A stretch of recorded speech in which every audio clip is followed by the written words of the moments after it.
บ่ใส่ถ้วยเนาะบ่ใส่ถ้วยเนาะเตรียมมาซื้อไว้ลืมบอกลืมถามมีถาดไหมฮะถาดไม่ถาดไม่ถาดกะละมังเข้า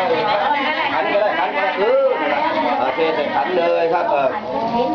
แกะกริบเนี่ยแกะกิบรุ่งเรืองแกะรุ่งเรืองออกไปจะเรียกโอยเพื่อมันเป็นสิริมงคลให้ดีเขาเรียกว่าทำให้เป็นสิริมงคลให้เป็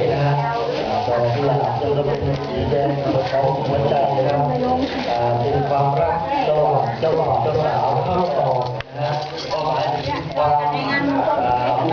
รุ่งเรืองก็คือเจริญก้าวหน้า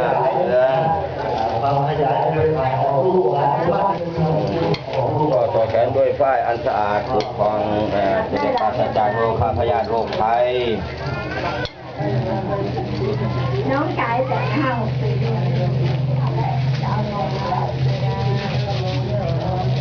ถั่วงางอกงาม2 ปี 3 คน2 ปี 3 คน2 ปี 3 คนนะปีให้ปีแล้วหัวปีท่านปีหัวปีท่านปีของคนยากอีก2 ปี 3 คน2 ปี 3 คนได้เยอะญาติช่วยไม่ยาก2 ปี 3 คนได้เยอะจะได้มีกำไร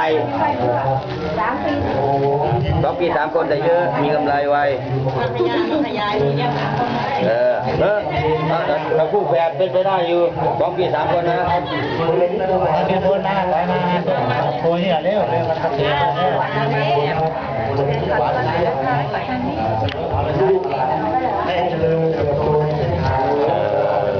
จะเจริญงอกงามในทางธรรมหากิจเจริญงอกงามโดยชีวิตคิดจะได้ให้สมปรารถนาเขามีแต่ความสุขมีแต่ความเจริญเฮ้ยหัวจากเขาเรียกว่าอะไรใส่นัด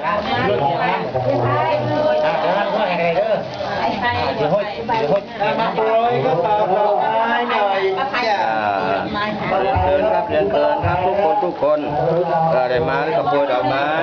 โดยกระเป๋าดอกไม้ให้หลาน